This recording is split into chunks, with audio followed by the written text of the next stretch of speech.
Trump కి big shock తగిలింది. ఆయన పెట్టినటువంటి ప్రతిపాదనని ఇరాన్ తిరస్కరించింది. అమెరికాతో చర్చలకి నో చెప్పింది Iran supreme leader Ali Khamenei చాలా స్ట్రాంగ్ గా అమెరికాకి వార్నింగ్ ఇచ్చాడు. న్యూక్లియర్ పై చర్చల కోసం ట్రంప్ నుంచి లేఖ వచ్చిందని చెప్పారు ఆయన. కానీ ఆ లేఖ ద్వారా మాకు అందిన సమాచారం మేరకు మేము చర్చలకి సిద్ధంగా లేము అంటూ అలీ ఖమేనీ చెప్పుకొచ్చారు. ఇరాన్ అణ్వాయుధాల తయారీ చేయకుండా నివారించడం కోసం ట్రంప్ ప్రయత్నాలు చేస్తున్నారని చెప్పి ఆయన చెప్పుకొచ్చారు. ట్రంప్ చర్చలకు ఆహ్వానించినట్టుగా లేదు, బెదిరింపుల్లా ఉన్నాయి. మమ్మల్ని ట్రంప్ ఎదుర్కోలేడు, అందుకే చర్చల పేరుతో కొత్త కుట్రలకు తెరలేపాడు అంటూ Iran supreme leader Ali Khamenei ఈ యొక్క స్ట్రాంగ్ వార్నింగ్ ఇచ్చాడు. అయితే మీ అందరికీ తెలిసిందే, ఇరాన్ ఇరాక్ ఎంతటి తీవ్ర యుద్ధం కొనసాగుతోంది. ఏకంగా ఇరాన్కి సంబంధించి ఇంకా మరికొన్ని దేశాలు కూడా మద్దతునిస్తున్నాయి. సౌదీ అరేబియా, యుఏఈ లాంటి దేశాలు కూడా ఇరాన్కి మద్దతునిస్తున్నాయి. వీరంతా కలిసి ఇరాక్ పైన దాడికి సిద్ధమవుతున్నారు. సో ఈ నేపథ్యంలో ఏం జరుగుతుందన్న కొంత ఉత్కంఠ రేపుతోంది. ఆ తర్వాత ఇరాన్కి సంబంధించి కొంత యుద్ధానికి ముగింపు పలికే విధంగా ఉండాలి అని చెప్పి ఒకవైపు రష్యా ఉక్రెయిన్ యుద్ధానికి ముగింపు పలికే దిశగా డొనాల్డ్ ట్రంప్ ప్రయత్నం చేస్తూ సౌదీ అరేబియా వేదికగా రష్యాతో కూడా చర్చలు జరిపించారు. మరి ఆ చర్చలు ఒకవైపు జరుగుతుండగానే ఒకవైపు రష్యా ఉక్రెయిన్ కూడా మరోసారి యుద్ధానికి తెరలేపాయి. ఇప్పుడు అదే స్థాయిలో ఇరాన్ ఇరాక్ సంబంధించినటువంటి ఈ యుద్ధాన్ని కూడా కొంత ముగింపు పలికేందుకు ఆయన ప్రయత్నాలు చేస్తున్నారు.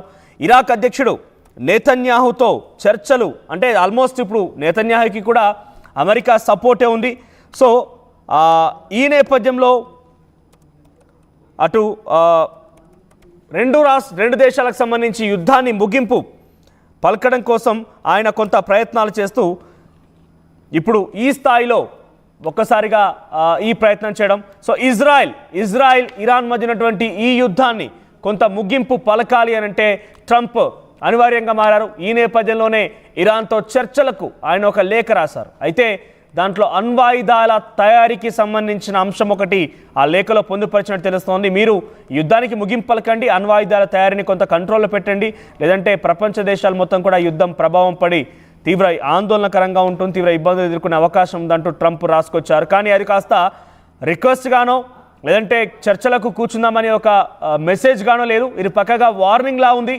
కానీ ఏమాత్రం ట్రంప్ తమని నిలువరించలేరు అంటూ Iran supreme leader Ayatollah Ali Khamenei కూడా ఆ వార్నింగ్ ఇచ్చారు. మీరు ఏమాత్రం మమ్మల్ని కంట్రోల్ చేయడానికి సరిపోరు, మీరు మాకు చేసింది రిక్వెస్ట్ కమ్యూనికేషన్ మెసేజ్లా లేదు, ఇది కంప్లీట్గా వార్నింగ్లా ఉంది, మేము ఎట్టి పరిస్థితుల్లో కూడా ఈ చర్చలకు రావడం లేదంటూ సుప్రీం అలీ ఖమేనీ ఈ రకంగా ట్రంప్కి సమాధానం ఇచ్చారు. నిజంగానే చర్చల అవసరం. ఇప్పుడు ఇజ్రాయెల్ ఏ రకంగా తెగబడుతుందో మనం చూస్తూనే ఉన్నాం. ఇజ్రాయెల్ అటు గాజా స్ట్రిప్ పైన, హమాస్, హెజ్బొల్లా వ్యవస్థల పైన పూర్తిగా కూడా దాడి చేసి ఒకనొక సందర్భంలో లిబియా పైన కూడా దాడి చేసింది, సిరియా పైన దాడి చేసింది. ఈ రకంగా దాడులు కొనసాగిస్తూ పోతోంది ఇజ్రాయెల్.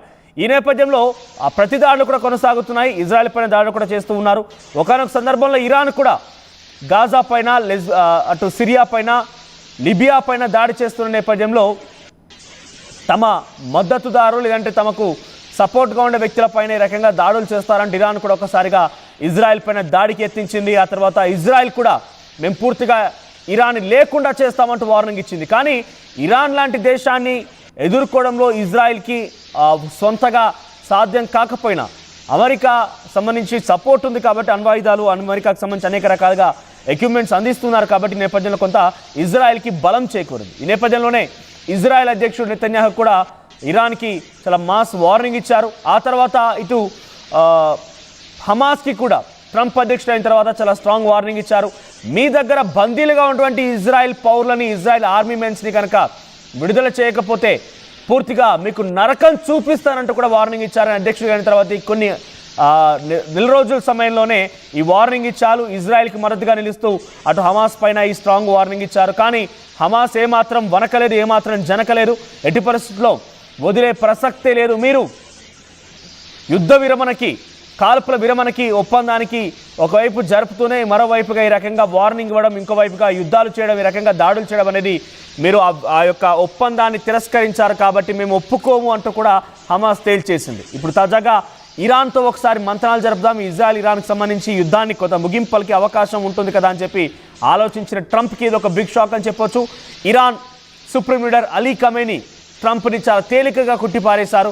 నువ్వు నన్ను ఎదుర్కోవడానికి ఏమాత్రం సరిపోవు, నీ స్థైర్యం సరిపోదు, నీ ధైర్యం సరిపోదంటూ చాలా స్ట్రాంగ్ వార్నింగ్ ఇచ్చారు. అయితే ఇక్కడ ముందుగా ట్రంప్ రిక్వెస్ట్ మోడ్లో లెటర్ రాయాల్సి ఉండేది. ఆయన కొంత వార్నింగ్ లానే ఈ లెటర్లో పొందుపరచాలనేది ఇరాన్ భావిస్తోంది.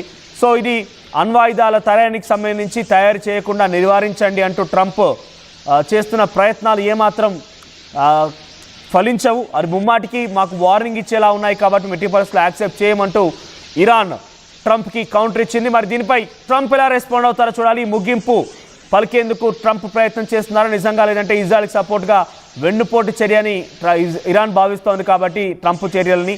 సో నిజంగానే ట్రంప్ ఇరాన్కి వెన్నుపోటు చర్యగా చేస్తున్నారా, లేదంటే యుద్ధానికి ముగింపు పలకాలనే ఆలోచనతో ఉన్నారా? ఏదేమైనా ఇరాన్ వార్నింగ్ని ట్రంప్ ఎలా తీసుకుంటాడు, దానికి ఎలా ఉంటే ప్రతిస్పందన వస్తుందో చూడాలి మరి.